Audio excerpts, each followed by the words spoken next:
Sexpert, Lauren Francis, Ph.D., is here to talk about how men and birds share striking similarities when it comes to relationships with chicks. Lauren, we've often heard the complaint that men are dogs. Tell us why they're actually more like birds. Men can get very, very close to you and then suddenly fly away again, just like birds. Men are easily startled by fast moves, and like most wild things, they don't believe that they belong in a cage. So readers of your book automatically become romantic researchers. Explain. I've written a step-by-step manhandling manual so that you won't go out there winging it on your own anymore. Instead, you'll get a very clear roadmap to fulfilling your romantic goals. In the book, you give excellent advice about how women should conduct a first-rate first date. When you're out on a first date, I always think that it's a danger to fall into what I call unfocused flirting.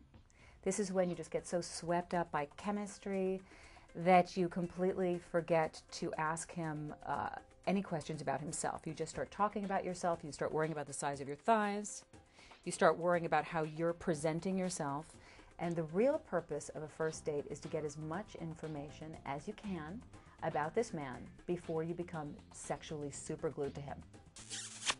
While men are flaunting their fine, fabulous feathers on a first date, trying to say, "Pick me, please," they'll often slip in a little male secret language law disclaimer. This will tell you exactly what's wrong with a car. Men are good guys. If they've got a real problem, they'll slip it in. If it whips right by you and you're not paying attention, it's your fault. Men love a predatory chase. So this book will teach you how to inspire that predatory chase, and you'll be a pearl of great price and worthy of catching. What male behavior do you think would be most beneficial for women to adopt when it comes to dating? Men, especially when they really like you, until they're really sure that you're the one, will keep dating other women. They don't think that this is wrong. They don't have a problem with doing it because, after all, they're not married, so they don't have to act like they are. Women, on the other hand, become what I call instantaneously monogamous to a viable suitor once he's been found.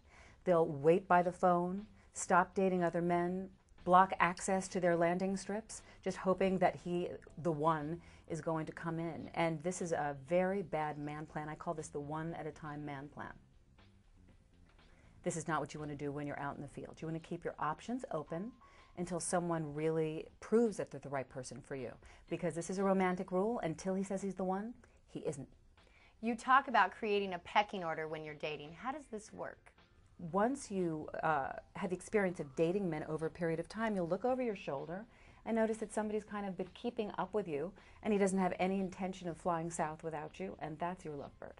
Lauren Francis is the founder of the Institute for Romantic Research and a columnist for Flaunt magazine. For a nice and clear bird's-eye view of the mating rituals of men, there is no better guide than Dating, Mating, and Manhandling.